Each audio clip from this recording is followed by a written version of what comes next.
I need an honest opinion on this business start. You will get it. Here we go. This is definitely something right now. I think you could go sell this today if you know what you're doing. I want to read this again myself. Hold on. I'm like, we can't. Are you really reading this right?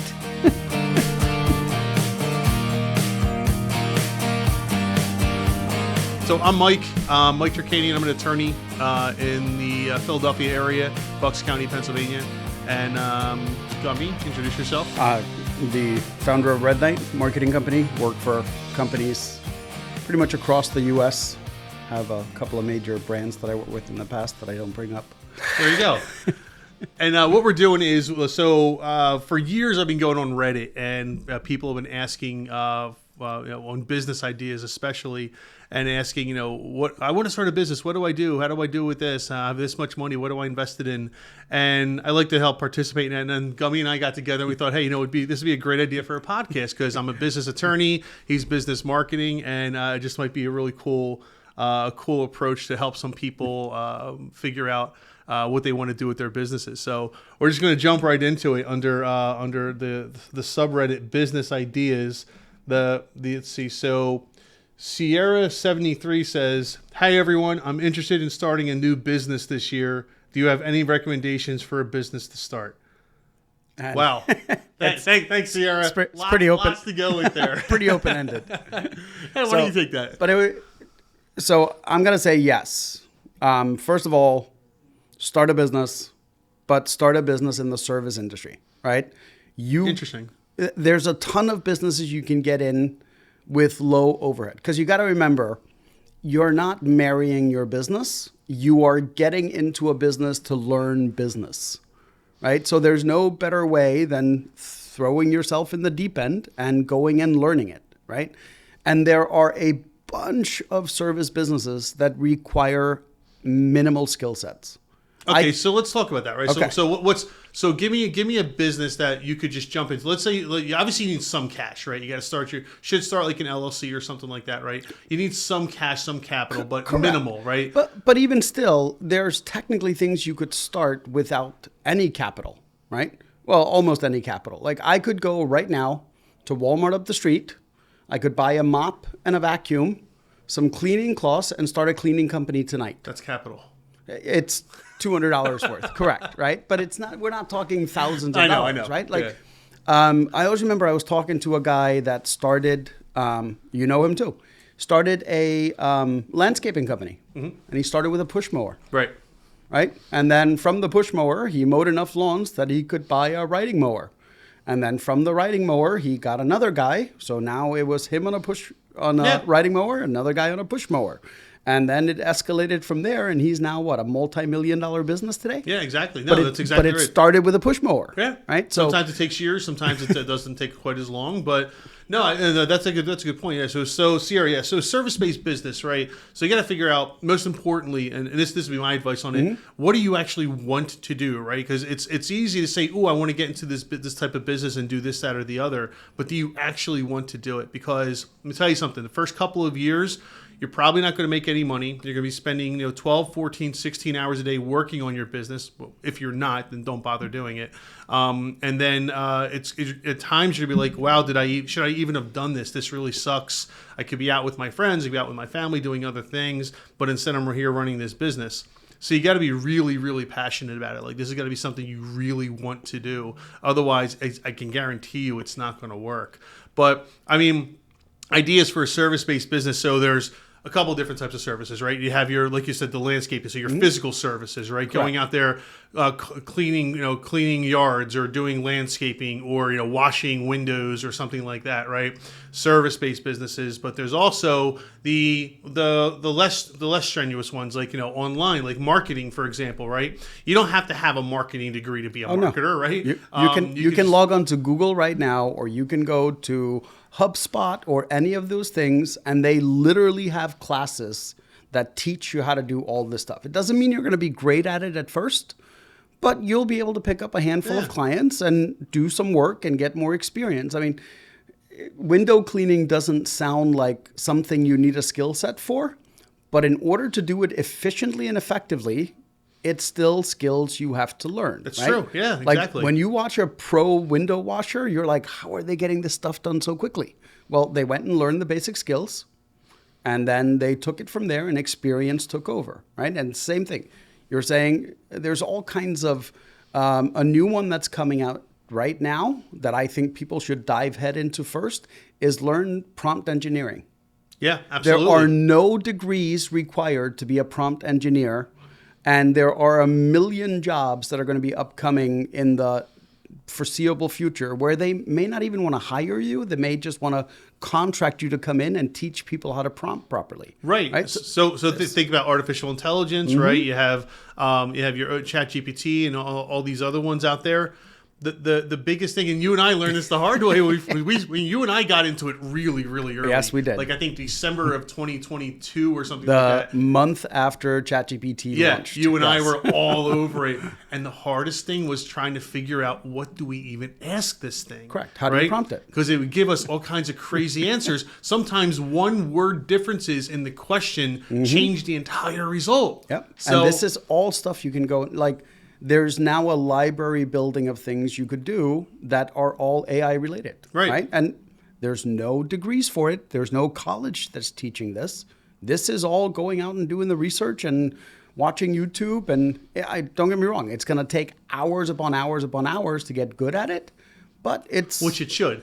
Correct. Because if everyone could do it, it wouldn't be worth doing. But so, like, once again, I want to start a business. Do you have any recommendations? Yes.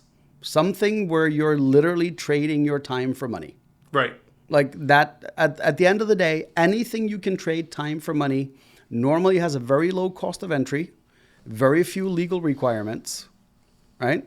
For the most part. For the most part. I mean, you don't have to have a bond and like, there's no like all these things that come some with of the it. services and some of the service industries we discussed, like landscaping and stuff like that, you might actually need to have certain licensing to do that. Correct. Something to be very considerate of is if you are going to be doing things like window cleaning or whatever, you gotta have insurance. You gotta have insurance because you break someone's window, causes damage, you're going to be responsible for that, right? Yeah. Less so in the non-physical service industries where you develop a marketing plan for somebody unless you stole it from somebody else and then they're going to cry copyright theft. You're generally okay. So, but yeah. So anyway, so that's, I mean, Sierra, it's like we said, there's a lot of things out there.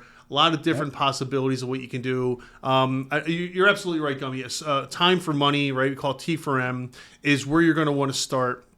Unless you have a huge marketing budget, which if you're asking a question like this on Reddit, you probably don't. Right. Unless you have a huge marketing budget, don't consider a product. You can have the greatest product in the world. It's going to cost you $1 million to advertise it. And another option that people shouldn't rule out is franchising.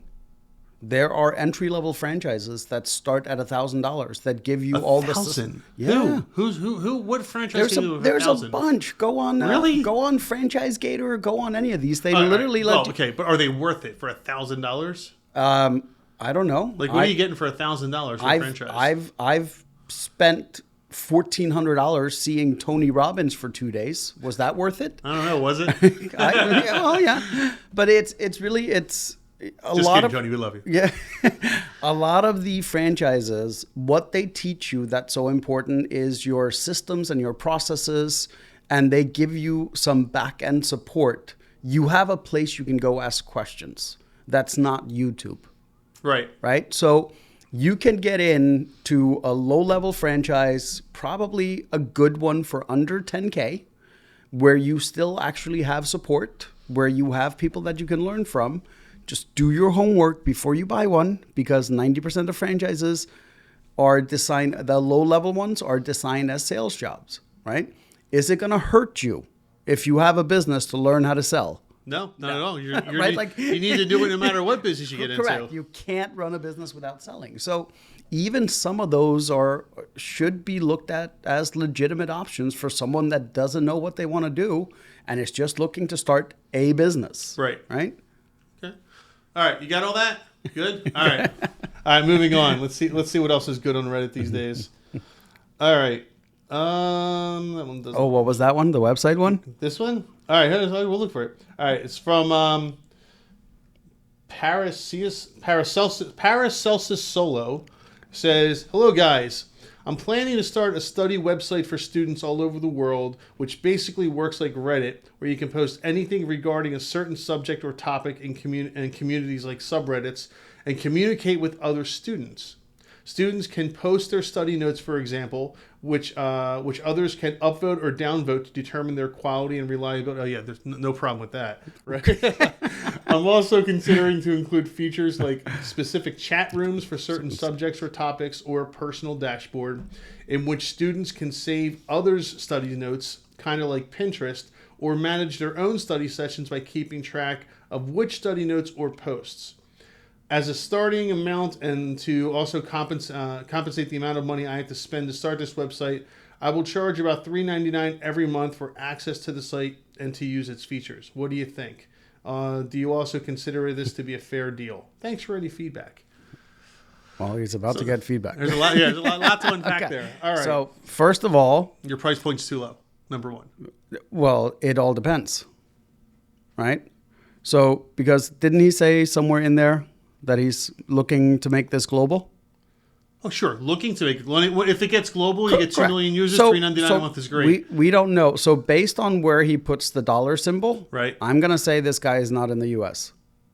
Oh, okay. Good point. Very good point. All right. So $3.99, depending on where you are in the world, right, is 5 days worth of income. That's very true. Right. So $3.99 could be a great deal, or it could be a horrible deal.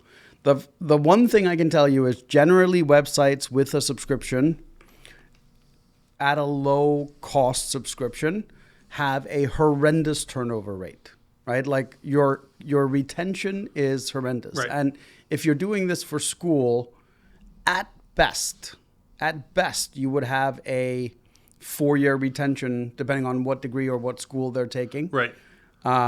Assuming they have to be over 18 to have a credit card to pay you. I don't think most people are going to use it. They might use it for a class they're taking. So now you're looking at 3 months that they might be using it. You might have people that just log in for a month just to access a bunch of notes and then cancel again. Right. And in general, study websites or because for $3.99, there's actually a website out there right now that for $3.99 a month, you can get a professional tutor that runs chat boards and forums. And so that's what you're competing with. So now you have, we have other classmates that are sharing notes and helping versus, wait a minute, I have someone that actually teaches this that can help me for the same price. So you got to look at your competition when you're doing this. So I'm not saying the idea doesn't work, because I've seen really dumb ideas or really ideas that I didn't think were going to work just take off.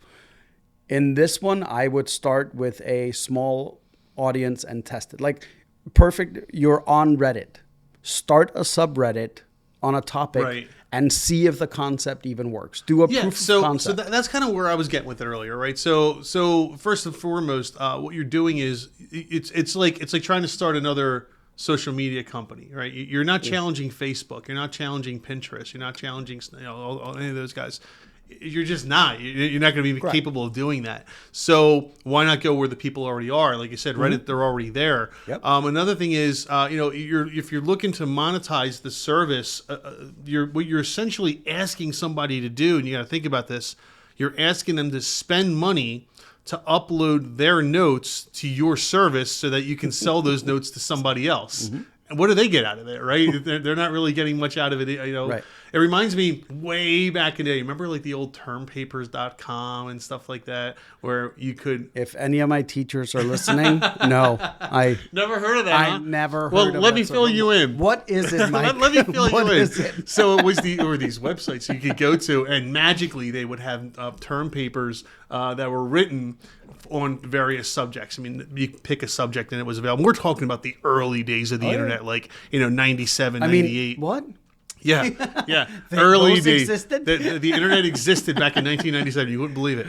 And it was one of the the things on right now. all college campuses, the whole big thing is AI. Are they using AI to write their papers? Yeah. Well, back then it was, were you using somebody else's term paper on termpapers.com? And they were all free. Now, there were a few that charged. Guess what? No one ever used those. It was always the free ones everyone went to. Why? Because college students are broke. Correct. They have no money. Students in general are broke. Yes. Exactly. So if you're going to do something like this, which again isn't a bad idea, try to use a community that already exists. But more importantly, if you're going to build your own, you might want to consider an advertisement model instead, right? Where you're making money off advertising and targeted advertising. I don't know, like Reddit, like Reddit, right? Exactly, and use that to monetize, because you're going to have a really difficult time convincing people to spend $3.99 a month, or really anything a month. Doesn't matter if it's 99 cents a month, to do that. Now, once you start getting quite a handful of subscribers, you have lots and lots of content on there. I mean, you're going to want to write a lot of the content yourself as well. Then you have a product. Right now you have something that people want to go after. Then maybe you can start charging a premium. You always want to have the free version no matter what. But then maybe you have... Honestly, because this is such a niche market, you may never have to charge for anything, because... Think of how many education companies out there would be willing to pay to advertise on these types of sites, because there's very few educational specific sites that are like Reddit. So a lot of these educational companies, colleges, universities, tutors, college consultants are literally desperate for advertising platforms where their target audience is other than social media. Oh, I could take it even further than that. So now instead of just talking about advertising, you know what you do? Again, over time, you can become like a data company, right? Now what you do is you have all these analytics behind the notes and everything like that. What are people looking at the most? Where are people having the most difficulty? Who would love that? Tutors would love that, right? Colleges would love to know where they're failing their students, right? If all the students are having trouble with microeconomics or something like that, and that's what your data is showing, everyone's having difficulty with that at a particular college. Future AI companies would love that. They would love that kind of data. There's a ton of educational AI being developed right now. Yeah. And that type of data would be invaluable to them. Right. So there's ways to make money. I don't think a subscription model would be the one. How on the internet, how often do subscription models really work?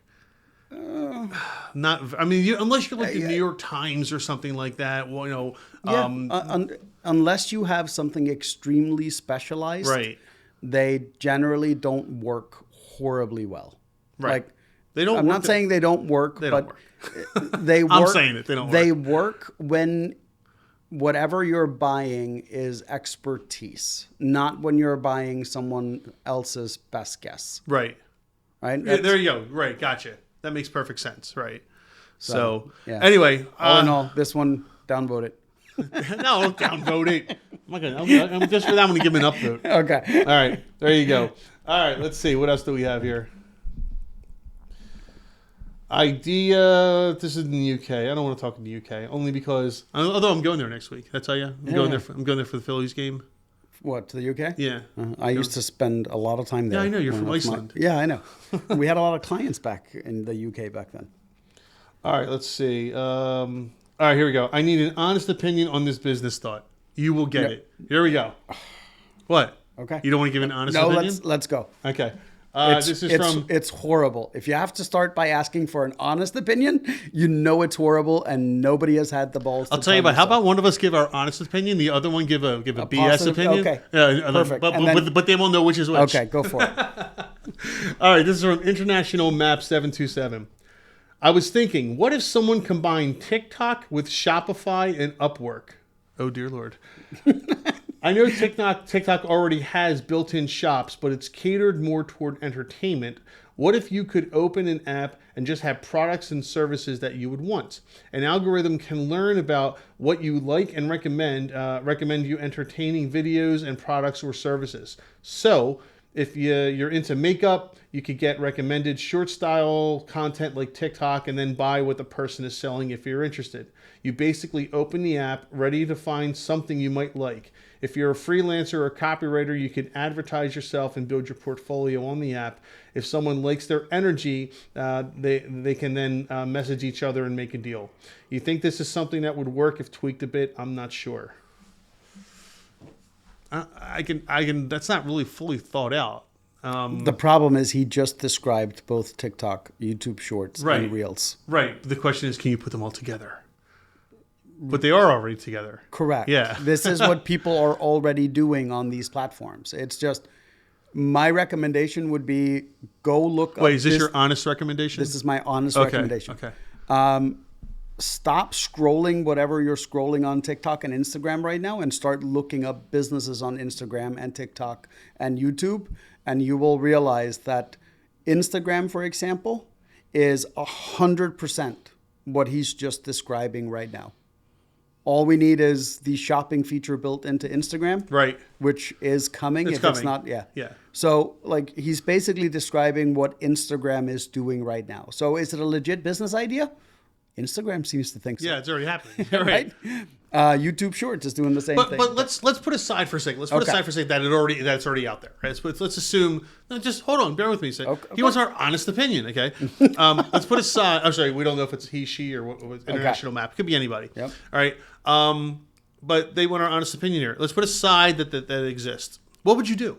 Right? How would you make this? How would you go about making this business? Right? It's kind of like saying, if you were to build an auction website and eBay didn't right. exist. Well, I know eBay exists, so I'm going to model it after a model that already works. My point is to describing the difficulty in doing this. Right? It is not just something you don't just put two and two together and get four. So you used to be in programming. Oh, I still am. Thank you. Okay, sorry. You used to be full-time programmer only before attorney. Yes, correct. Okay, I'll be specific. That's fair. Okay, that's fair. So we used to do primarily website development. Back in, I want to say, like the late 2000s into even the early 2010s, I would get at least one phone call every month asking if we could build eBay, a copy of eBay for $1,000. Oh, I get it all the time. I still get it. You still get it? Oh, every once in a while, I'll still get people sending me emails or something like that. And I want to go to Facebook clone. Yeah. Really? What's your budget? Do you have $100 million? You're right.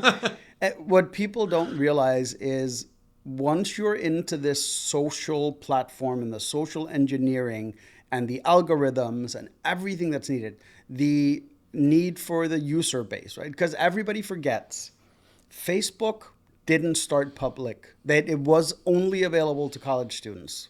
Right. Well, originally Harvard. Only at Harvard. Correct. MySpace was only available by invite. Right. Clapper was only available in America. Instagram, I don't remember quite how that started. But unless you can find like a real niche that makes it exclusive, and in this case, you can't make it exclusive because you're relying on the masses to sell something. Right. So, like, the amount of money needed to do this... It's amazing. It's unreal. Yes. I mean, you would need seed capital. You'd probably need VC money. And we're not even talking about the development, like the programming. That's one thing. And we're that's just talking incredibly about expensive. Once you have that done, you still That's need... the easy part. Correct. Well, yeah. No, it is. Yeah. Well, in the grand scheme of things, right? Correct. When you're talking about the overall development of this business, programming is the easy part. And let me tell you something, that's hard. Yes. Right? But that's the easiest part of this. And what's interesting is, even right now, we have a group of people saying we don't have a picture app anymore. Right? Because that's what Instagram used to be. Right. So people are screaming, oh, we need a new picture app. There's not a single picture app right now that is succeeding. Right. Right? And people are screaming for it. Why? Just because a handful of loud people want something doesn't make it a worthwhile doesn't mean idea. Everybody wants it, right? Or it makes it a viable business. So, all right. So let me ask you this, right? You'll know more about this topic than I will. Why did Vines fail and TikTok succeed? Timing. It was all about timing. That's kind of what I thought as well. So Vine, people just weren't quite ready for it yet. They weren't ready for the quick videos. It wasn't so much that we weren't ready for the quick videos, right? I think the problem was an infrastructure problem. Okay. because Vine launched when we still had 3G, Right. right? And you couldn't watch. It was. Have you Yeah. have you ever been up in the mountains on 4G and tried to use something like TikTok? I go up to the mountains every couple of weeks. Okay. Yeah, it's horrible. How- It's horrible. right. Brutal. So I think the biggest problem was the amount of data that could flow wirelessly just wasn't sufficient at the time. So when you were doing Vine, you had to be connected. So you had to be connected ideally through a computer, Right. wired. Right. Because even the wireless routers at the time, Oh, they not- weren't. Yeah, they weren't. they nearly as weren't good. that fantastic, right? You were getting what, maybe 10 megs per second You're at only best. talking about a couple of years difference too, which is crazy. And then look at the difference between compression rates of videos and the quality of screens. Like there's so many things. So I genuinely believe that if he's listening, if you were to relaunch Vine today, it would have a much better chance than it did when it originally launched. Well, you think they're waiting for Congress to ban TikTok? It's not going to get banned. It's not happening. There's already like 50 buyers lined up. I know. Like it's going to be but no, I don't think that's happening. But I think at the right time, if they were to relaunch Vine, it would take off again. Interesting. And I can tell you why. I thought you just did. No. Oh, If all they fix is creator reach, then they will be ahead of everybody else and people will jump to there as long as there's a revenue share. Because right now, TikTok, Instagram, Facebook, they're all killing creator reach. right. Which you need the creators to make it work. So if an YouTube does a good job with that. generally, Oh, they're better than anybody else. we can argue that at a later date. But you know, it's interesting that if they just give creators better reach, I think there's a gap in the market right now that they could jump into. Because TikTok's doing weird stuff. Anyway, we got way Yeah, I off think the we went off subject. topic here. But so the answer for me is no, don't do it. It's already being done. It's That's pretty my much, answer. yes. It's Not already unless you want, being done. Not unless you want to take on Instagram, TikTok, and YouTube all in one. Right. Because that's where we are today. Okay. Oh, here we go. YouTube. All right. So here we go. Let's see. Blossom Tree Sakura asks, where it says, question about starting a YouTube channel focusing on, I'm guessing, on deep work, drawing, and painting. Hi, I am considering creating a YouTube channel to upload videos of my drawing and painting process. The videos are longer, over an hour, and can be used to do deep work with me. I am thinking of adding a relaxing music track. What do you think about this idea? Would you tune in? Well, if I were an artist, sure. Why not? I wouldn't. Why not? Are you an artist? I can't draw a stick figure. Oh, okay. Well, he's going to teach you. That's the whole point. No interest. No, well, there you go. That's the key word, But interest. correct. So in general, the broad response is if you have an extreme niche, you're going to find an audience. Yeah, Right? right. You may not find a huge audience, but there's going to be an audience that sniffs this out and is going to love it. Yeah. So I would say absolutely. Go for it. Go Yeah. for it. Even if you make 20 of these videos, you've lost, what, 20 hours of your life? Right. I'm And, pretty sure you've increased your painting skills anyway while doing Correct. it. Like it doesn't. So I would say absolutely this is viable because you're not relying on having to sell ads or do any of that stuff. Yeah, YouTube does it all for you. If it gets traction, you will start being able to monetize the work you're already doing. Yeah. And it's not like, I mean, you can't make a living off it, but it's not like you need whoa. No. Let me allow me to finish my statement before you react. Okay. I was gonna say you can't. I probably should have finished with that, but you can't make a living off of 20, 50, 100,000 views.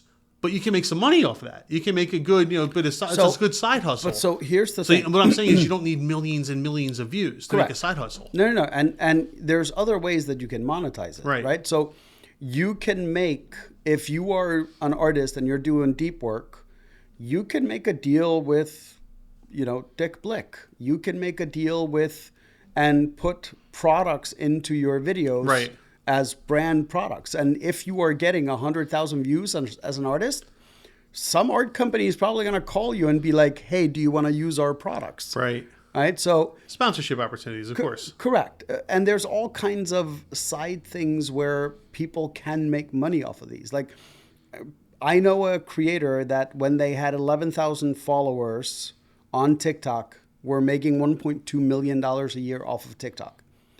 But it wasn't off of TikTok. It was off of everything Sure. they did that was tied to their TikTok channel. Right. So, well, it's like a lot of athletes, right? A lot of athletes Correct. go into basketball, football, whatever.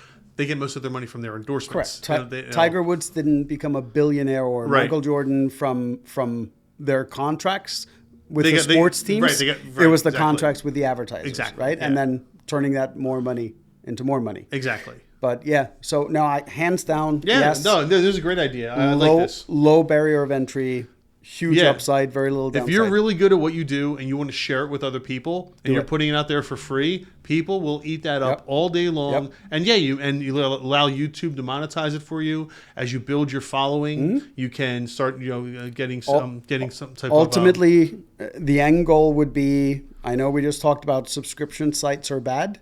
In this case, a subscription site would be good. down the line. Down the line, once you have a dedicated following, Right. you can start doing specialty things where for $5.99 you get access to this module, Right. and it shows only this and how it's done correctly. Yeah, right. So there's more advanced things. correct. So there's a possibility here to add revenue down the line, but no brainer. Okay. Do it. Cool. Yeah. Good luck, Blossom Tree. Expect to see the first one tomorrow. Tomorrow. Nice. All right, starting a spa business. Here we go. All right. Before I even read this, I can tell you this is an oversaturated market that has a huge barrier to entry that's going to cost a lot of money. But let's see what their question is before. Yeah, and it also depends on where you are, though. That's true. All right. So, Noob Newbie. Nice. Good name. Noob Newbie. Now they're starting a business. I guess it makes sense. I have a group of trusted people, family and friends, that I gathered to start a spa business. Combined, we have years of experience and knowledge in the field. Good start. And we want to open a spa on our own in Colorado. Well, now you know where. Okay. We want to incorporate sauna, steam room, body scrub, and massage, and more.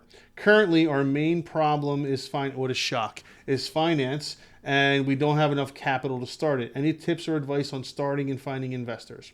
We literally have no connection to investors. We came from poverty, from a poverty background, but we have worked so hard in our lives. I always love to hear about other success stories as well. Feel free to share.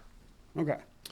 So I'll start. You want to start? You want to take this one? Good. No, Please. I won't take it. I'll jump in. So the first one is you're probably not going to find an investor that's going to invest in a high failure rate business. The turnover is insane on these Correct. businesses. It's crazy.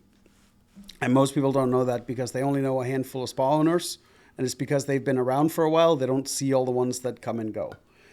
So this is where you need to get creative. So I can guarantee you that between now and next Tuesday, there will be 10 spas, nail salon, whatever, that go out of business.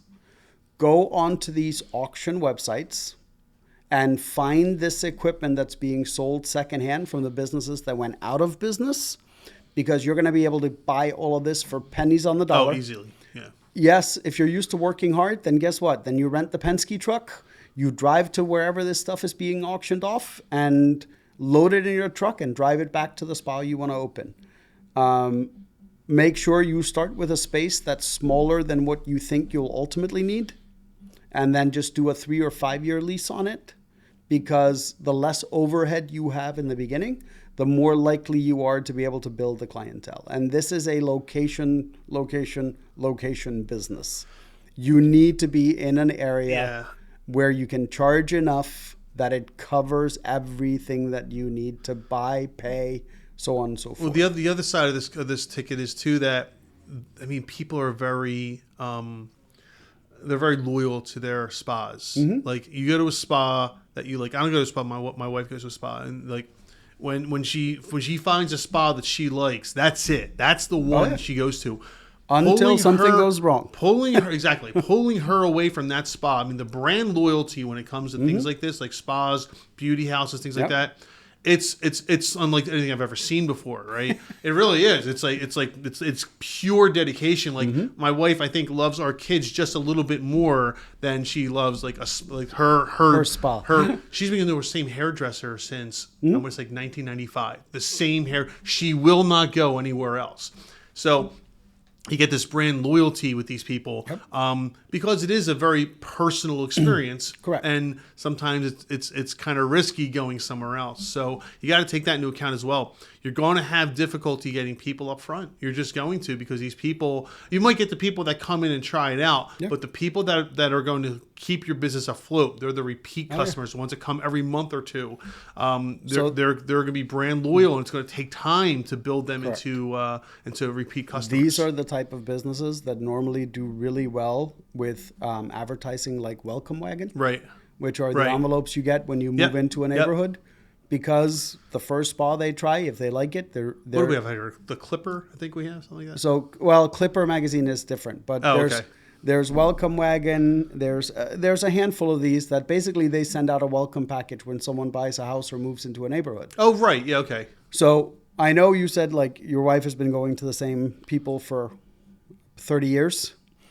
But what's interesting is when you look at people that move, right? They did a study on this. I think it was either Welcome Wagon or Our Town, I think they're called. Did a study on this. When people move, what services they change based on how far they move. And people always think that you have to move far in order to change what you do.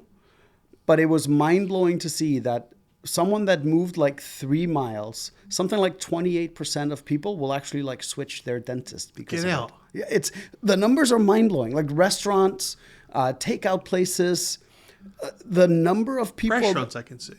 But even still, it's 3 miles. It's 2.5. It's a 2-minute drive. 5 minute, whatever it is, right? But the number of people that change their service providers for so many services when they move is absolutely mind-blowing. And businesses like this should be targeting anybody that's moving. I don't care if they're moving a mile or 10 miles or new in town. Yeah, that's a good idea. Welcome to the neighborhood. Come try our spa. Here's here's a half-day treatment on us. And those are things you can buy. Right. Like these are public records. You can see when someone buys a house. There's a legal transaction that gets logged, and you can buy these lists. No, it's very true. But back to the question about investors. I mean, it's not the kind of thing that I would ever invest in. Assume you will never get one. Yeah, you had to. Unless you have an aunt and an uncle or a friend or a loyal customer that is willing to throw money at this, you're not going to find any institutional or any professional investors. Unless if you have any collateral like a house or something like that, then maybe you can get an SBA loan. But then that's a loan, not an investor. Right. No, right? They don't take correct. Right. Oh yeah, well, let's be clear on something, right? And sometimes people don't understand the difference between a loan and an investment. Right? A loan is something you pay back. Correct. Right? So when you borrow money from a bank, they expect it to be paid back. An investment, when you invest in something, the person or whoever, the institution giving you the investment, once their money returned, they want to make money off of it, but they might not be entitled to it because you might go out of business. Correct. And that's the risk that they take. Yes. Whereas a loan, you get paid back interest, right? So 5% interest on a $100,000 loan, you get $105,000 back. An investor who gives you $100,000 doesn't want $5,000 back. He wants $105,000 back. So he wants to double his money. Generally more than $105,000 back. Yes. No. I'm saying he wants to double his money. Oh yeah. Right. At least. So that's just in case you're ever confused on investment versus loan. He might loan. be pulling $20,000 out of the business every year for 10 years. Right. And then you still have to pay them $100,000 to buy them out. Right. Which you're more likely, if the business has been running for 10 years and it's now worth $5 million because you've grown it, you now have to buy that investor out at that evaluation. Correct. And that's what people sometimes forget, that investors can be very good but very expensive. Yeah, we should do a whole talk on investment someday, one of these days. Oh, we should. That would be, because there's really goods and really bads when it comes to investment. Correct. Versus loans. There's really good and really bad when it comes to loans too. Correct. But we can talk about that generally, another time. SBA loan, they have all kinds of. This would really be ideal for that. Yeah, this would be perfect for an SBA loan. And you don't even need a ton of collateral for most SBA loans. No, not usually. As long as the one thing you said in here, is that you have experience in the business. Correct. And the SBA will not give you a loan for a business you don't have experience in. Correct. So the fact that you have good family experience in here probably means you're a good candidate. So I definitely check that out. All right, let's see. Moving on. Photo booth name ideas? No, we'll skip that one. Okay, I'm curious. All right, so Worried Delivery 871 says, starting a successful business is more difficult now than ever. No kidding. All right, does anyone else feel it's more difficult to start a successful business now due to websites, apps like Uber, TaskRabbit, DoorDash, and Handy? Now people who used to be prospective employees can get side jobs on these sites. Service businesses are out the window for the most part. Retail is done. Mom and pop stores are done. It's all about corporate now. The only room for new business is in tech, and that requires significant capital. Does anyone feel the same way? I can tell you 100% no. I agree. I no. completely disagree with them. I think you're right. Yeah. I don't think this could be further from the truth. I think if you're just looking at it and you're not willing to put the work into it, Correct. yeah, maybe, right? It used to be that you could just, pick up and start a business and, everyone you'd be fine. No, today you actually have to put the work into it. But it goes back to what you always have to put the work into it. But it goes back to what you said earlier. You have to have a niche, right? Nowadays, you have to really have a niche on what you're trying to do. It's got to be a specifically targeted product or service that you're doing to a specifically targeted audience. So I will give you an idea of this. That I have been searching for someone that is capable of doing handyman services that's willing to partner up with me because I think I could generate 200 leads a month within a 10-mile radius for handymen. Call Gummi now at 888-555-2121. But that is, people are forgetting that anything in the trades right now, call a plumber. See how many of them show up. Right. See how many of them take your call if they're not a large plumbing company, right? Right. Talk to people around you and see how often your project has been pushed back that you already paid someone a down payment on to do around your house. Right. In the service industry as a whole, there is a massive shortage. And not just the service industry. I would say it's the contractors, the home improvement guys, just the tradesmen is really a better way of saying it. But I think it's service across the board, right? Well, you have a marketing services company. You think there's a shortage of those? They're going to pick up the phone every time. No, they won't.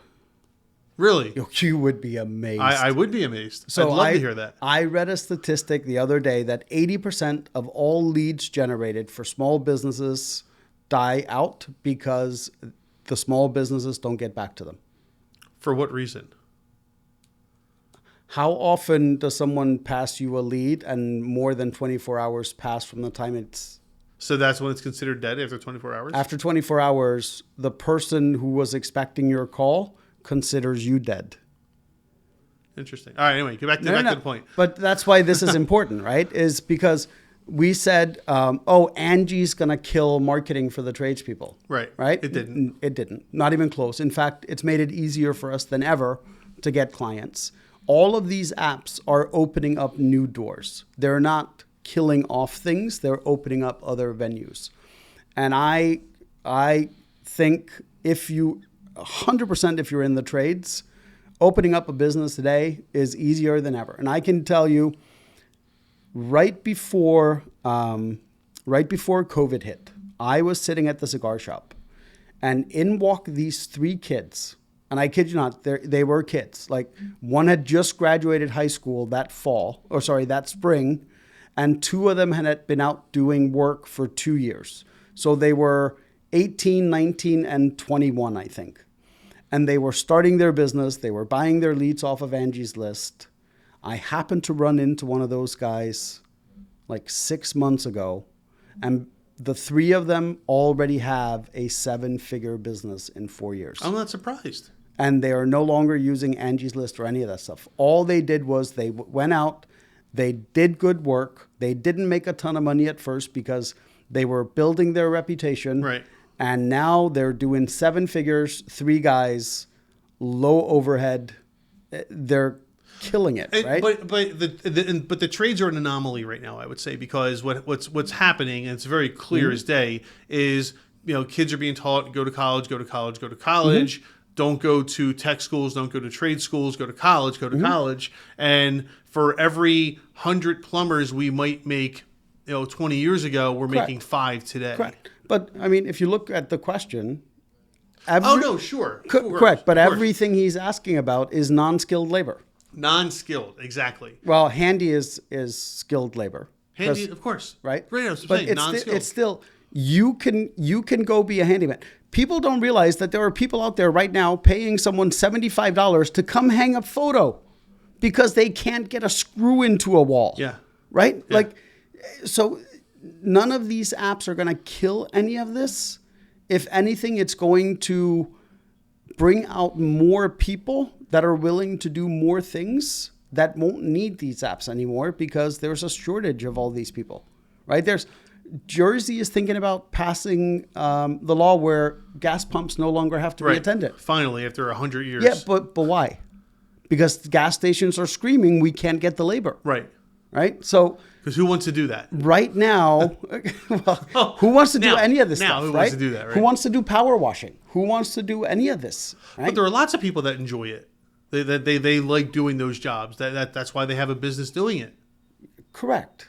So I don't think any of these apps are going to kill any of the businesses that could otherwise be done. I mean, look, Uber was supposed to replace taxis. Taxis are still doing just fine. Oh, yeah. They're doing very fine. In fact, sometimes, especially when I'm in New York, sometimes I have to call a taxi before an Uber because the Uber might be 20 minutes away. Correct. The a taxi's taxi right is, there. hey, taxi, and there he is. Right. Yeah. So, but yeah, I don't think this guy, he's way off base. It's not more difficult than ever. If anything, I would argue it's the exact opposite because you can go open up a bunch of pretty much whatever business you want, and your cost of advertising and getting the word out. Nothing compared to 30 years ago. Nothing. Right. Like I remember my first pizza place that I owned where there was. Really? Oh, you didn't know I owned a pizza place. Yeah, tell me about that sometime. So, was it good? My pizza? Yeah. Oh, yeah. Oh, yeah, of course. Yeah. But like people tend to forget that we had 2 things we could do back then, or 3 things. We could advertise on the local radio station. We could go in the weekly TV guide that was distributed everywhere.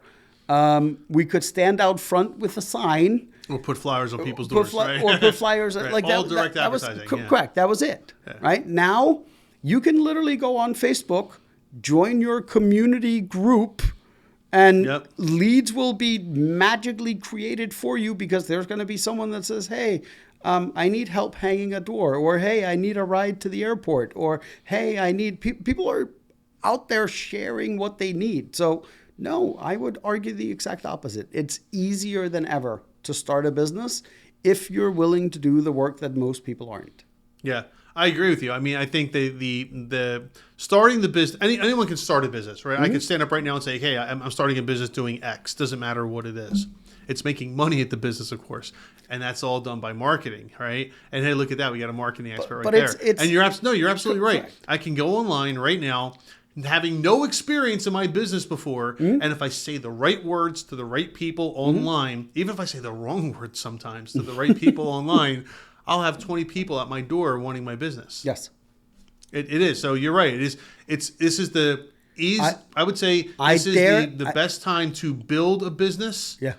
In most cases, you still need capital to start it. Not always, but correct. But as far as like not being able to start a business these days, I don't care about Uber. I'm not looking to start that type of business. And it also depends on your expectation, right? If you're looking to build the next $100 million idea, there's going to be a lot of barriers. But if you're just looking to become what I call like self-employed, maybe have 1 or 2 employees, people totally overestimate the amount of revenue they need when a business doesn't have a lot of overhead. Right. You could be a $300,000 business a year, and you're doing pretty good as the owner, right? Like you're not starving, right? You're not driving that 2008 Dodge anymore. Like, whoa! I'm sorry. So people have a tendency of like when they think business, they're thinking in all the wrong terms. Right. Because self-employed business, it's a fine line. We can have a whole other conversation about that at some point. But I disagree with this guy, lady, worried delivery. Yeah, so I'm sorry to 100%. say, I'm worried delivery. I'm going to give you a downvote on that one. Okay. Not a fan. Okay. Not a fan of those comments. All right. Idea for business. Here we go. Historical Yard 1547 says, "Hey guys, I'm saving." Did you ever always start with like "Hey guys" or "What's up everyone" or something like that? It's because it's not from the U.S., so that's how. You sure about that? Yep, I'll guarantee it because I read it. Oh, you read this already? Okay. I am saving some money and I really want to spend on something reasonable. To be clear, I am 16 years old living in Russia. How did you know? You're kind of killing me. 16 years old, though. You're already thinking about business. Good for you, man. That's awesome. Although I have dual citizenship in the U.S. and Russia, I came to the U.S. only 1 to 2 times a year, but that may I want to implement some ideas. I currently have about $2,500 in savings. And since I have a summer break right now, I would really like to open my own business. I had an idea of opening an online flower shop. We'll talk about that. But the only problem is the logistics of flowers. To keep some, that's the only problem. No. To keep some flowers, you need a cold place like a cooling area. But I have no place to put it. I'd be really thankful if you guys could throw me some interesting ideas for business that may have potential. Okay, first off, flower shop, no. Bye. We happen to know someone in that industry. Move on. Just move on. Move on from there. Unless you are willing to dive in head first with a lot of capital, flower shops. Yeah, $2,500 isn't going to do it. No. It's just move right on from there. However, what could you do with $2,500? Now, it's not a lot of money, but it's something to start with, right?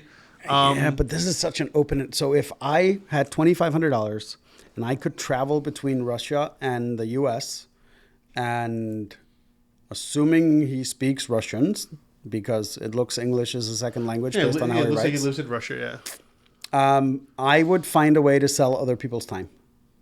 Sell other people's time? Yes. Interesting. So I have a very different approach, but I want to hear yours first. So Russia is a hub of really good programmers, really good designers. I would literally go and set up like a freelancing agency where you build the market, but you're not actually delivering the work. I gotcha. So you're really middlemaning You're the work. liaison, yeah. Because you speak both English and Russian, you get access to the Russian designers and the Russian programmers that only speak Russian, which gives you an advantage in the marketplace. This is funny. My idea was similar but quite different. It was the opposite approach. It's come to the U.S., find the companies that are looking for people, and then bring them out to Russia, guide them into Russia, into like where are these people at? Like, there's like a lot of the programmers will have these development shops that sit out there, right? It's probably less the individual who's at home as opposed to the development shop, right? So you go to the U.S., make contacts with a company who's looking for software developers, and then you bring that representative, you personally handhold them, bring them over to Russia, introduce them to the development shop, etc. So as someone that had a development shop in Romania, right, the problem is always the language barrier. So you always need someone. That's what he would do. That's what this guy would do. He would be the middleman. Yeah, that would be so it's really Historical Yard 1547. So we're saying the same thing. You just want to do it on a larger scale. I would do it on a larger scale, yeah. On a larger scale. I would say start with one client and one programmer. Sure, you could. But yes. Well, the problem with the one programmer is getting that programmer, right? You'd have to find somebody that you can. Well, hold on. You got to find somebody that you can really, really trust. Otherwise, what's going to happen is you're going to get someone, you're going to get a company, they're going to hire you. Then this programmer is going to fall on his face, and now you're out of business. The other thing that non-service related is you could start import-export. Well, import. It sounds like a Seinfeld episode. I know. There has got to be stuff. So I will give you a perfect example. I was traveling through Colombia, and on the side of the road, you see some of the most amazing woodwork you have ever seen in your life. Okay. And I'm driving by this, and I stop at one of these shops, and I get out and I look at it, and the guy proceeds to explain to me that all of this was hand carved, right? Like he has one bandsaw in the back just to cut it into, but then everything is handcrafted. Yeah, it's probably gorgeous. It is awesome, right? So I'm looking at this dining room set, hand carved dining room set. Oh, we're not just talking about like little statues and stuff. No. You're talking like, holy cow. Right? So I'm standing there looking at this gorgeous dining room set. Table, 6 chairs, like this is the stuff you see at like high-end boutiques. Right. And just out of curiosity, I asked him how much it was. Do you care to take a guess? 6 chairs. What kind of wood? I think it was pine. It's popular in that area. It was it wasn't one of the sturdy. It was sturdy wood. Stuff. Yes. 500? It was $380. Get out of here. I mean, 500 was only a guess because I kind of knew you were going to go low on that. Even that's ridiculous. It was $380. And then I did the math. In order to pack that up and bring it to the U.S. would have cost me another, give or take, $1,000 because it would all have fit on a pallet. Like you could have pulled it apart, put it on a pallet and shipped it. $800 to ship it port to port. About $300 to get it from him to the port. So now in the U.S., I had about, call it a $1,500 item. Yeah. How much do you think that would sell for in the U.S.? Hand carved, beautiful craftsmanship, table, chairs, $2,600 maybe, 3. At a minimum. At a minimum. Right? For hand carved. Yeah. So right there's $1,000 for bringing in one dining room set. Right? And let's say I sell it on Etsy or I sell it at my local farmer market, whatever. Right. There's all these little things that people... And that made me look at other wood items. And then I found they make these hand-carved clocks that are gorgeous. They make these hand-carved artworks that are gorgeous. All of which I could have fit into a suitcase and cost like a few dollars, not a few hundred. Right. I could probably have paid for my entire trip just buying woodworking stuff that fit into my suitcase, brought it back. And sold it here, yeah. Even if I didn't sell it at a farmer's market or Etsy, I probably could have sold it just to friends and family. I could have posted it on Facebook Marketplace, and I'll guarantee you that people would have bought it. So the point. So let's get back on track here. So the point is that you have to find those people. Though you have to find out where in Russia is this guy going to find something like that? There's got to be something. Oh, there probably Every is. country has something where you're like, I can't believe they make this here. What are those little dolls in Russia? The ones that. Smaller, I know smaller, the stacking dolls. The stacking dolls. Bambushkas? No. Well, sort of. There's a name for them. My wife's going to kill me. She's from the Ukraine. She's going to kill me for that. She's going to kill you. I'm going to text her right now. I'm sure you are. So anyway, so there are other ideas too. It all depends on. Are you looking for a business that will scale, or are you looking for a business that's just going to make you more money? Right. Because there's 2 options. You could go with idea A, that's scalable because you can just always find more people and more labor. The other one is scalable as well, but it's you have to scale the logistics side of it and the distribution side of it. The other one is really just scaling your human infrastructure. Right. I know that's oversimplifying it, but yes. No, it's that simple. Business is very simple. Business is very simple. Business is very it's simple. all easy. What Andy Warhol say? Business is the best kind of art. Yeah. Right? So it's very, very simple. No, historical yard. We hope that helps you. And good luck to you. All right, let's see. Oh, look at that. What? Locally installed LLMs for small and mid-sized All business. right, I was really trying. I know this is way too long. I know. Okay. So let's skim through it. So here, you read this one. So he has a pitch. Hold on. This is 4 to 575. Yeah. So I'm going to summarize it. So the pitch is he wants to sell custom LLMs into small businesses, legal, finance, and healthcare. Problem, I'm going to assume this says that they don't want to upload it to a cloud and they want to keep it local and feed it their proprietary data. Scroll down, please. He's proposing a secure on-premise AI solution. The benefits, now I get the pitch. Fine-tune models for your business. MLOPs, pipeline for continuous fine-tuning deployment, use cases, finance, Join the revolution. Okay. Okay, so summarize all that, please. So basically what he wants to do is what Johnson & Johnson and Merck and all of these are already doing is they're developing their own custom large language models that feed off the proprietary data that they have. Okay. But it's done locally. So it's not using like a ChatGPT or so it's all being housed on a local server. Oh, okay. So it's more confidential and more specific Correct. to your exact needs. Correct. Oh, okay. Which is a good idea. In fact, I know multiple people that are doing exactly this right now. Really? Yes. It's kind of scary. The big businesses have all started doing this. I actually got to have a conversation with someone that's in my field, marketing.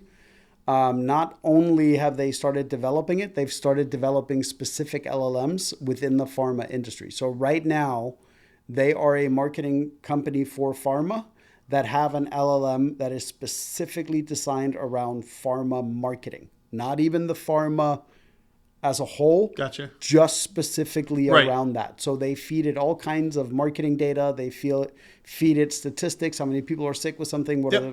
And they're just using it. And funny enough, the person I was talking to is actually a linguist. And she's having a ball using LLMs because she understood very early on that it's all about the linguistics. Yeah. And that's how you get it to produce different results. So she loves it.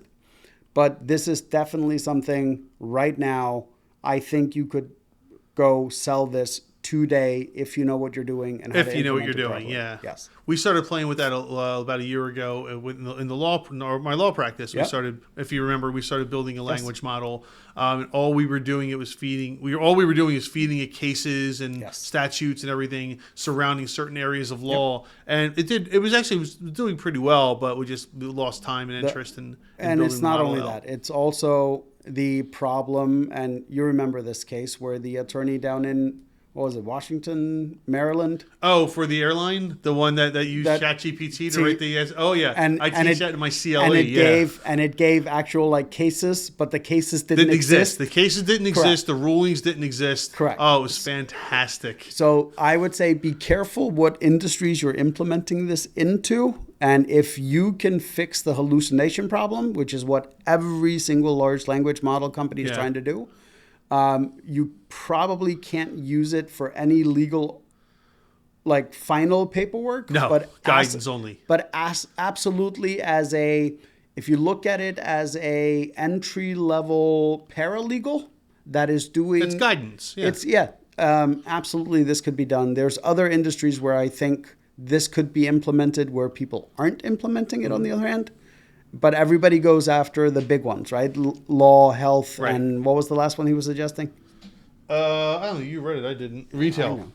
Finance, healthcare, legal, and retail. Yeah. So I think there's other areas where this could be used a lot better.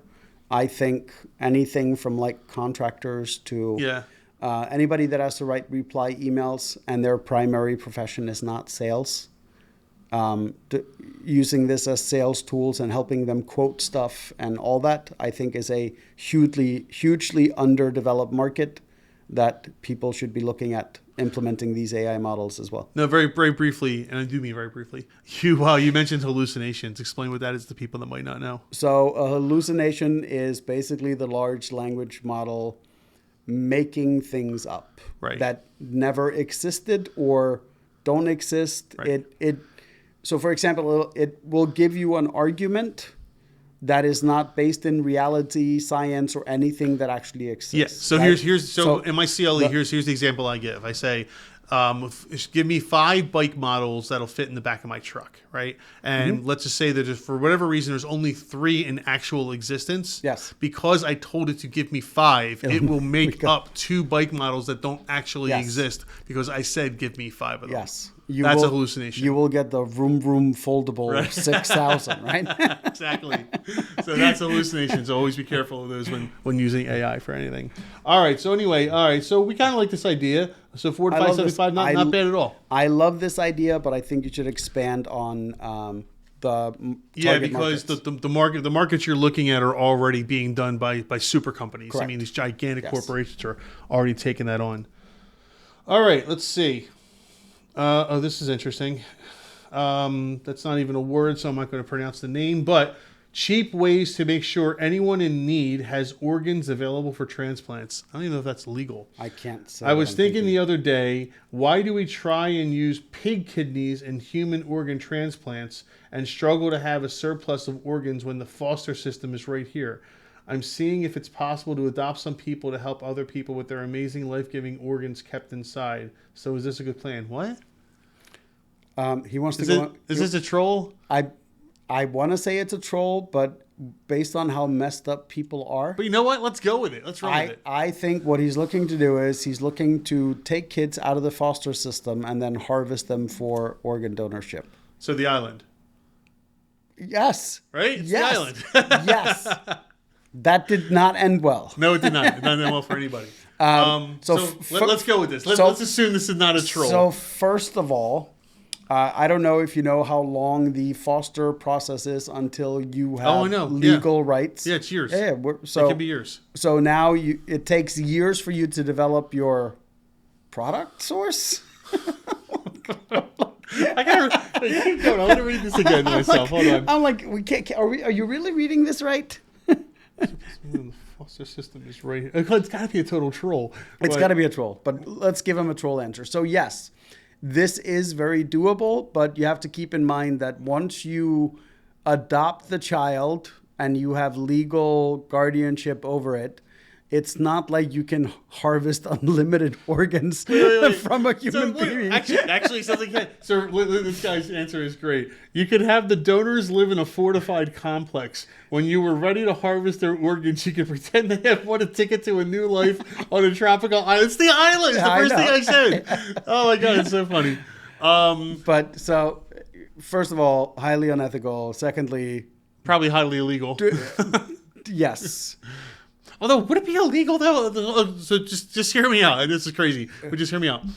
If you and I were compatible, right? Like, and yes. I had a kidney issue. Yes. And you and I were compatible, and you agreed, right? We did this in contract and everything, and you agreed that you would give me a kidney. It doesn't sacrifice your life because you have 2 kidneys, right? Correct.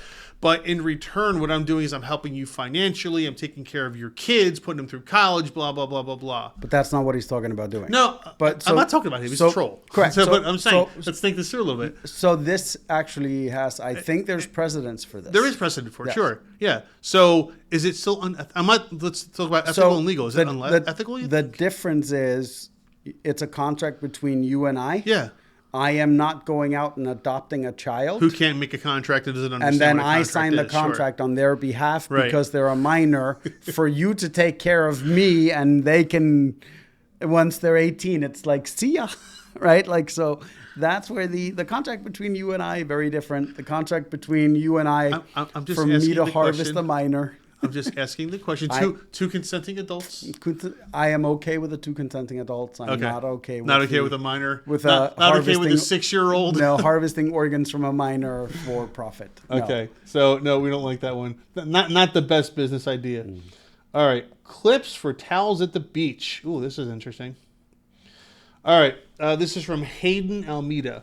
Mm-hmm. Hi, everyone. I came up with this idea today at the beach. Clips for towels to go in the sand. Let me explain. Normally, when people go to the beach, and we all go to the beach, and they want to lay on the sand, they have to put rocks or something in the corners of the towels. We use shoes.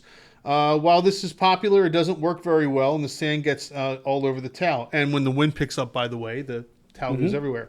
So I came up with this product that clips onto the towel. Think of it like a bag clip, and then a piece going down into the sand, kind of like a tee in a golf. It would have to be pretty long, but sure. I was wondering what people think of this and if they would buy it. If so, for how much? I was thinking I could get the cost low enough to try and sell for $9.99 for a pack of 4 clips. Thank you, and feedback is appreciated. Okay. All right, so China. So let's talk about China. Not even China. So that's where you So apparently this person, Hayden Almeida, has spent more time on the beach than she has camping. True. Because that's what you do at your tents, right? Correct. Yeah, you have the little stakes that go in the ground. They're little bends. This product already exists. I don't know. Does it because for the tents you would have it goes through the little holes. You don't have holes in your towels. Well, okay. So basically, it's a chip bag. If you take A chip 10 clip, I mean. spikes. Yeah. And you attach an alligator clip to it. Okay. You have the product she's describing. Okay, but that's a lot of products. A lot of products are just derivative of something that already exists. So, yes, I think this is a problem that amazingly, it does need to be solved. It needs to be solved. No, and absolutely, it needs to be solved. I think this is something you could probably made out of China for $1.25. It's going to be cheap to bring here.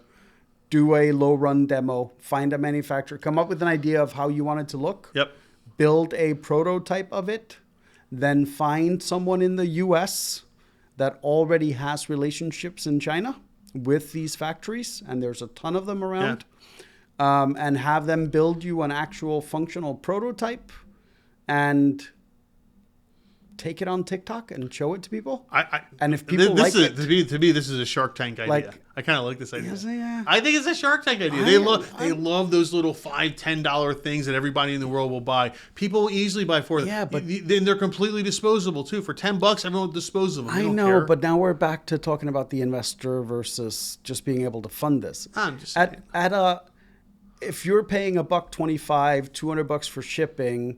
At 1,000 pieces, you're $1,200 in with a $9,800 margin on it. Like, and this is a product that'll sell itself. Right. I mean, you might even be able to get it on places like TikTok Shop because it's a no-name item per se.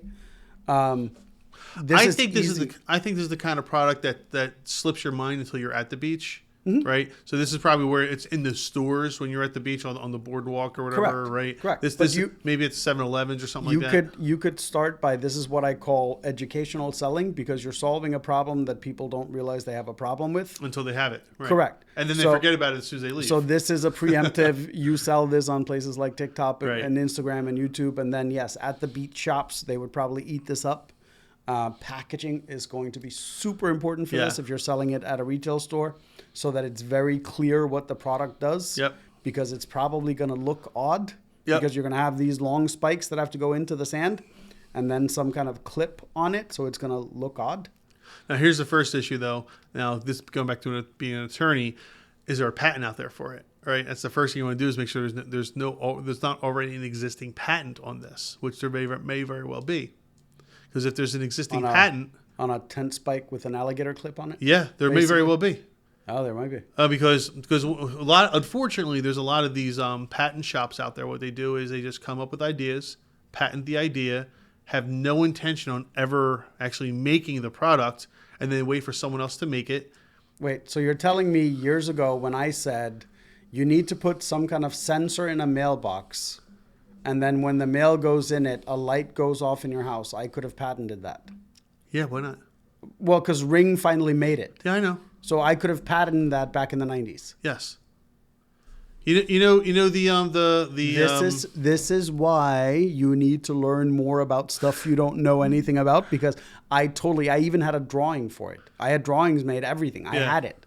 Like, I didn't even know I could patent it without ever having to make a prototype. Oh my God! You remember fidget spinners? Mm-hmm. The little fidget spinners. Remember these are the things, right? That was actually invented by this lady in the early 90s. I'm gonna say 91 or 92, and she patented it. She did. She had a patent for it and everything, but she couldn't afford the production. She couldn't get them made, and then patents are only good for 20 years. Right? Oh, so once it expired, went, what happened in the early, the 2012, 13, 14, 15? Fidget spinners were all the rage because there was no more patent on it. What a great idea it was. That's right. But is your patent only good for 20 years? Yeah, 20 years. The point of a patent is you did the research, you did the development of this product. The government's going to protect you. So there's a whole other market for ideas. Is go look at expired patents that are expiring in the next few years. Oh yeah, that's and see if there's ideas. That's I mean that's a whole different. China has that on lockdown. Okay. They have that on lockdown. Never mind. First off, for the most part, China doesn't worry about U.S. patents anyway. But they still, when they want to get into the U.S. market, or any country wants to get into the U.S. market, they have that whole thing on lockdown already. They know what patents are expiring, which ones are possibly good, which one's going to be a good product, and then they have those things in boxes ready to go the day after that patent expires. Nice. So, but this is something you definitely want to take a look at. So, Hayden Almeida, you're going to want to absolutely make sure that there's no patent on something like that first. And if there isn't, and good luck to you if there isn't, you want to then go and patent it because Correct. you're going to get decimated by people who have deep pockets in manufacturing capabilities that can get a million of these things in the store by the weekend. There are people online right now literally telling people, if I see someone that has a good idea that makes money, I go copy it. Right. Right. So start with the patents, see if there's something, come up with a design idea, right? Because you might even be able to get just outside of what the current patent is. So you could still do it, but you got to patent your version of it, right? Yeah, depending on how different your version is, yeah. Correct. So that would be step one. And then step two, I think this is totally doable because it's such a low, low barrier to entry here. Cheap low barrier, plastic, yeah. Almost disposable price. Yeah. Absolutely. Absolutely. I think this is a good idea. Yeah, great idea. I would have thumbs up that one. All right, let's see. We got time for a couple more. This one just says business ideas. Let's see if it's another troll. Would you guys use an app that could manage all of your health-related things in one simple app and also help you book doctor's appointments and manage your medical records? I'm in the process of building this app, but I want to hear if people would even use it. HIPAA. HIPAA. Yes. HIPAA. That's your issue right there. How the heck are you going to get around HIPAA rules? Because what you're doing is you're asking for the app to maintain your medical records. Whoa, so this is where the fine line is, right? If I upload my medical records to Google, Google is not responsible for being HIPAA. 100% correct. What I'm talking about is getting your medical records from all your doctors. Correct. The doctors are going to need HIPAA releases, and there's a whole bunch of stuff that's involved in getting that information out. So it really depends on what he's doing. So if he's telling me that I need to upload my medical records to his site, then he doesn't have to be HIPAA compliant because he's not accessing, storing, or creating. Okay. Well, I wouldn't have thought. This is a really fine line. Yeah, I wouldn't. I personally wouldn't, as a programmer, I wouldn't approach it that way. I would approach it as the information's automatically downloaded from somewhere. Good luck with that. I know. There's so many different medical systems. Well, that's what I'm saying. Yeah. That's the issue, right? You have so many different systems. So I can tell you. So let me hone in this idea for him. So there is something called geriatric care. Something called geriatric care, yes. Where you hire someone to help take care of someone that has a long-term medical problem, aging, whatever. I think an app like this would be ideal for those people where a family needs to have access to someone's health records all the time for a bunch of stuff, manage their schedules, manage their doctor's appointments. So do I think the average person is going to just go and upload all their medical records and use an app like this for all their medical records? And no, because most people stay with their doctor for 20 years. And when they move a doctor, you sign one piece of paper and they take care of moving all your records. Right. So unless you're moving overseas, unless you have a specific reason for needing your medical records with you, I don't think people are going to use this. So this goes back to the whole niche thing, right? Mm-hmm. Now you're talking about a specific use for this product, geriatric care, right? Home health nursing aids, things like that. Travel, like if you're traveling. Oh yeah. And you want to, like, for example, I was born with a heart defect. I have none of the original medical records because I'm so old. No. Young at heart. Because they're all in a different country in a different language. Right. So even if I wanted to tell my doctor what I had, I wouldn't be able to unless I can literally sit there and translate what's in the documentation. So I think this would be a niche product for an extremely niche market, but I would start marketing it to travelers and to someone like geriatric managers where you have multiple people that need access to someone's health records. And I'm sure if you thought about it, there's probably 5 or 10 other niches in that, that you could think of. But I like the geriatric idea quite a bit. Again, I work with quite a few, as you know one of them. But we work with quite a few home health aides. And it'd be probably great for them to be able to say, let me open up the app about this person and see their medical history all right there. That would be really cool. Because they don't have access to all the different healthcare providers that someone might see, right? So, but you're right. It would be on the person, not on the development team. The person would have to upload their records. That's the only way that would work. The other one is going to be a legal nightmare. It would. That's why the first thing that came to mind was HIPAA. Because as a programmer, I always think automation. How do we automatically get the information down? As a marketer, I went, how do I get around those? Right. Right? Exactly. All right. So yeah, good business idea. I like it. Thumbs up. All right. Let's see.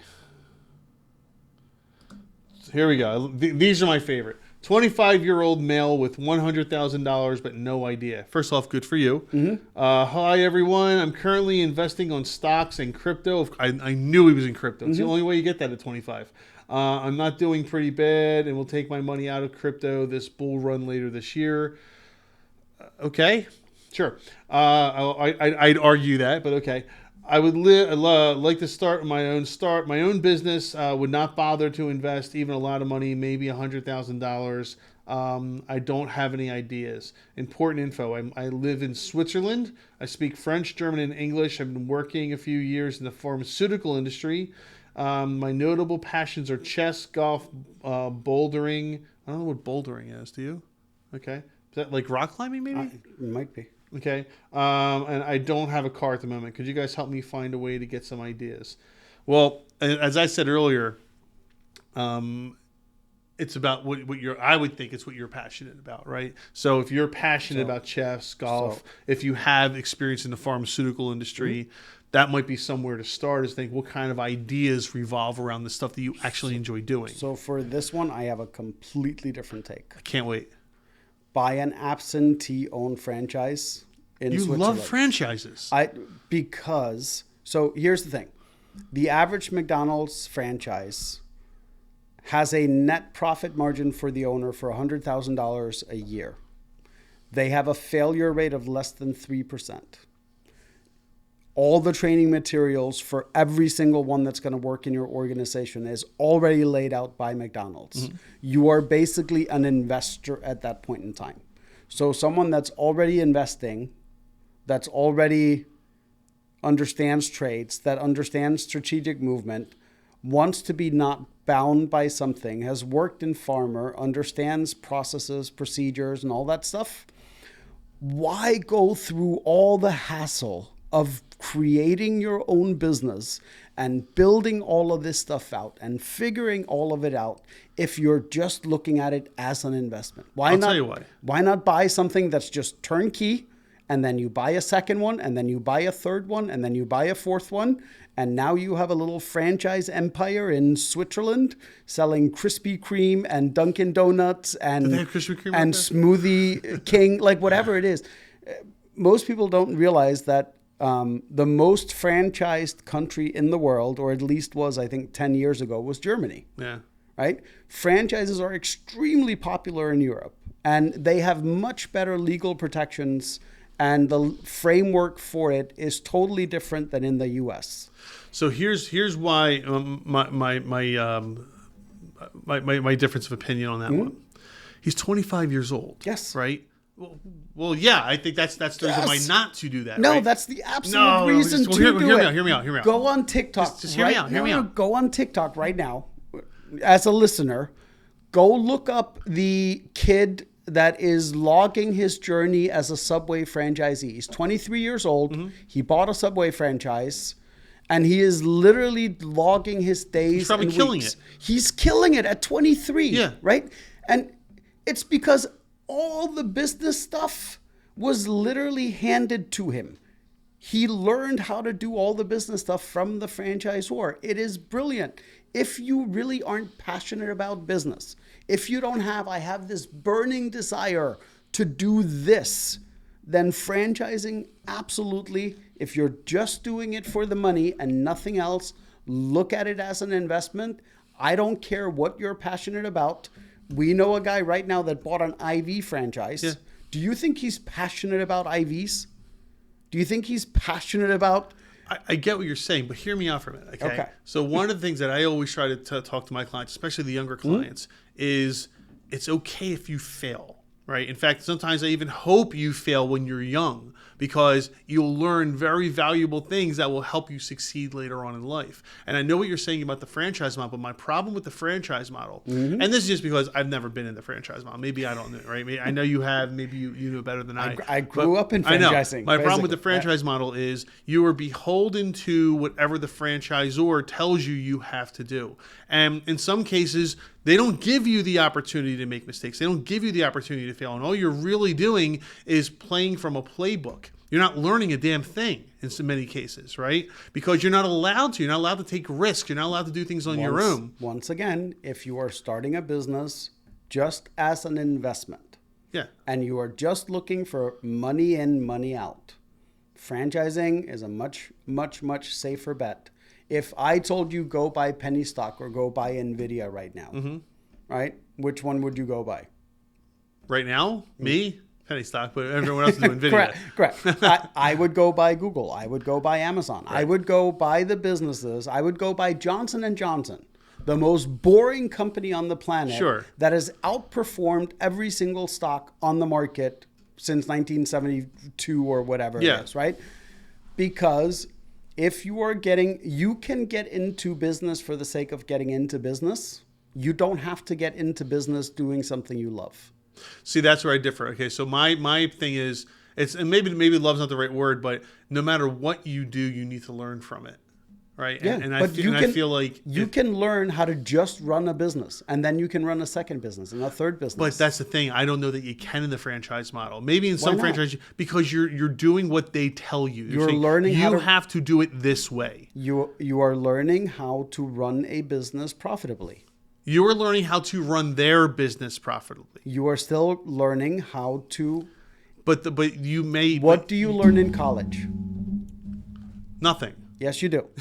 They teach you a very specific process of how something works, right? Okay. So when you buy a franchise, when they're telling you do it this way, what are you learning? A very specific process for that franchise. Now, not just for that franchise. But what you're suggesting is that you necessarily can take those processes, those ideas, and do something completely different with that. Yes. I'm not so sure. Maybe you can. I don't know. I've never done it. So if you have ever been in a restaurant franchise, once you understand how the processes work within that restaurant, you can take those exact same rules and then apply it to another business. For crying out loud, there's been a book written about this. Okay. The Starbucks guy, build your business as if it was a franchise. Why not just buy the franchise, learn how the franchise works, and then go, if you want to, go start another business?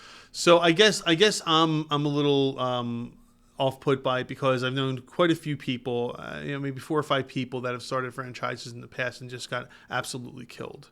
And they learned nothing from it. They lost their life savings getting into it. One particular. I know other people that have been in the same boat. So I know a bunch of people that went to college and paid $200,000 and got nothing out of it. And got nothing out of it, right? That's why I say college teaches you nothing. It is very individualized, right? So once again, if you are buying a business just to buy it as an investment and you are not passionate about it, hands down, you should go with the one that has an 80% chance of succeeding versus an 80% chance of failing. Right? It's investments 101. Buy the stuff you think that's going to make money. So if you are not passionate about this, if you're really just doing this because you want something that makes you money so you have more time to go golfing and bouldering, then that's a different story. It's a no-brainer. But based on this question, that's what I feel like. It's not like he's saying... I guess. He's not like he's saying, he's saying, I have money and no idea, and here are my hobbies. I guess did he mention his skill set. I guess I read into every one of these. This is what I want to do with my life. No, he's saying.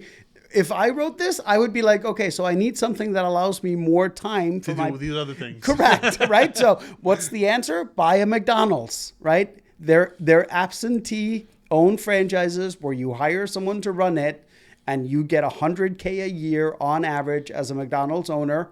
So now your $100K over 10 years turns into $1 million, which is not a bad return on investment. All right.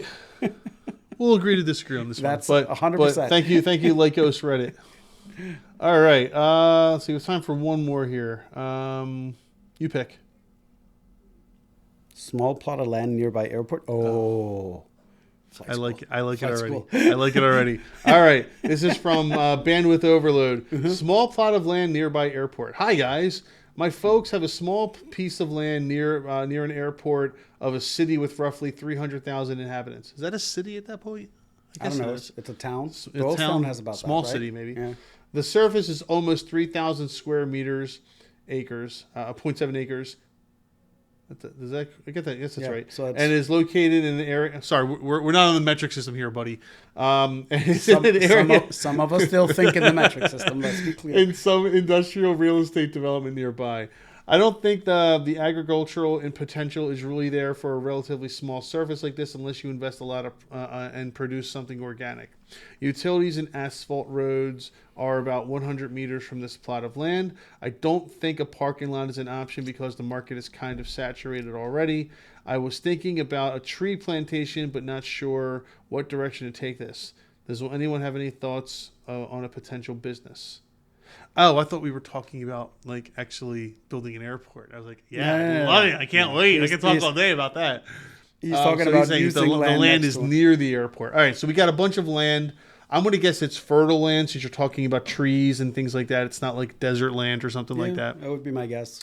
It's probably not in the U.S. That's a good. Actually, that's a very good question. U.S. people do not talk in we don't talk in meters. But I'm going to have to assume it's the U.S. because of what I'm about to say. Okay. You know what I'm about to say. I know what you're about to say. Right? Yeah. Hemp. Growing hemp, right? Yeah. It is a huge, organic hemp is becoming a huge profit center, huge profit center for the growers. You don't have to be a user of it or anything like that. And it's beside the medicinal purposes, besides the recreational purposes, hemp itself is a really good material to be used. How much can you really grow on 0.7 acres? I have no idea. What if he's in Vermont? What if he is in Vermont? You can only do it a quarter of a year then. It's too cold. So you're losing 3/4 of the year where you can use the land. But that goes for anything then. So we have to figure out where this person is. So are we making it up? Yeah, we're making it up. Okay, so I'm gonna say he's in Alaska. Now go. Alaska. Nothing grows in Alaska. Exactly. Pine trees, maybe. 300,000 people. He's obviously not in a metropolitan area. Well, let's something along the grain belt. How about that? Maybe the northern grain belt. Okay. All right. Let's give him the benefit of the doubt. Let's say he has 3 months of winter. Okay, fine. Can 3 we months agree of on that? Yeah, 3 months of winter. So he has 9 months fertile ground, 3 months where 3 months of winter, frozen, a month on each whatever. end where you have to plant. You're not really doing anything, but then would you still do hemp? But would you still do? I would think so right now. Okay. So first off, the reason I'm asking is, if someone asks me that's in Arizona, should I start a landscaping company? Yeah. Or lawn mowing company? I would say yes, you can do it all year. Sure. Right? Right, because you're. If someone in Vermont asks me that same question, I'm going to be like, yes, but you might want to consider snow removal at the same time. Right. Like, so it matters a lot in the nuance and the answer. But if you're talking about using it for agricultural purposes, and that's the reason I'm saying, if you're going to use it for agricultural purposes, hemp is probably your best bet. Only because what else are you going to grow? You're going to grow corn? Good luck. You're going to grow beans? Yeah. You're going to get killed by the markets out there. No chance in hell, right? Hemp, however, is still the up-and-coming baby, where you still have an opportunity to get in on the ground floor. Even if it's only a little less than an acre, that's still better than nothing because there's not a lot of producers of it out there. There are quite a bit, but not nearly as anything else. You could even take it a step further and produce the oil out of the hemp if you wanted to. Right, exactly. Like make the CBD oils that come out and of it. He does insinuate that he has something, he has an agricultural potential, meaning he probably has interest in it. Right. So it's interesting. So I know someone that started, they're called the Biosoil Company. Yeah. I introduced you to Ryan, right? Yeah.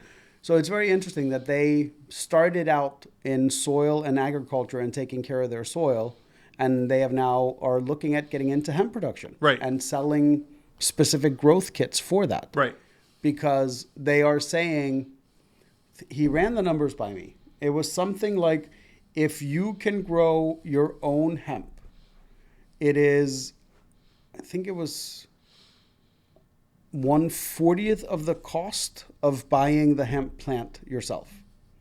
So there's a ton of output potential Right. on very small acre. As long as you take care of the soil, you can grow an incredible amount of You hemp can. on a very small surface. Hemp. Dude, hemp. Bandwidth overload, start growing hemp, assuming you can grow 9 months out of the year. Now, let's assume now that there is can't do agriculture. Maybe he's in a state that doesn't allow the growth of it or something like that, right? Are there any? I think there are still a few states So that don't assuming allow Biden it. signs the law, Yeah. because they've already ordered it to be made of what, a Schedule 3? Yeah.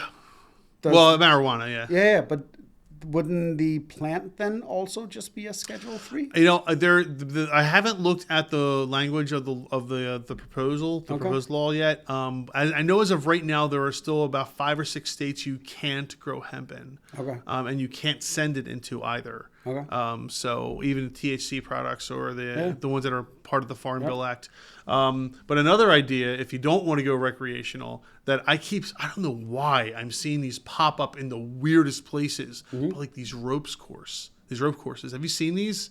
So They just start popping up everywhere. I don't know why. I don't like the fact that it's near an airport. It's the noise thing. Yeah. Right? Like Well, wait to see what they mean by near an airport. yeah. Well, Right. he said it's. Roughly, I mean, we're technically near an airport. Dosan Airport's 20 minutes away. Yeah, You're no. not hearing a thing from Dosan Airport. He's European. Near means near. Oh, And the fact that he's oh, saying, you mean over there they actually say what they correct. mean? Like, and the fact that he suggested that it's a parking lot means that he's probably close enough that people could park and then go to the airport. Sure. But, yeah, I mean, rope courses.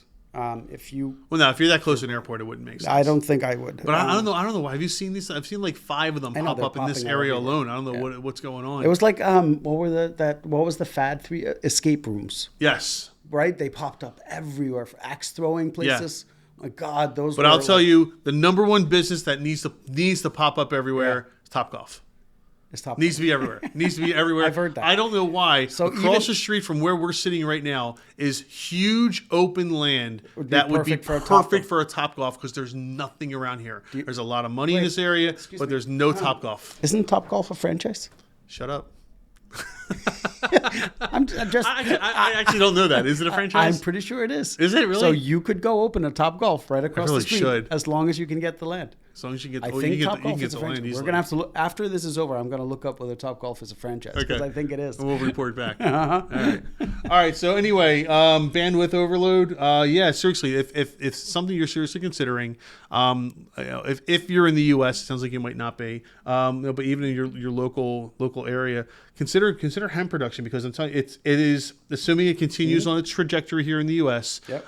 It is going to be. It's going to be huge, absolutely huge. And if you're in on the ground floor, maybe you get some more land and grow some more. You learn how to do it better, and who knows where that takes you. So, all right, that's it for today, man. We're gonna wrap it up. I think we're good. All right, cool. All right, so we'll catch you guys back in the next episode, or I'm not sure how we're gonna break this up yet, but we'll figure it out. Yeah. So thanks for listening, everyone. Turk and Gummy, take care. Have a good one. See ya.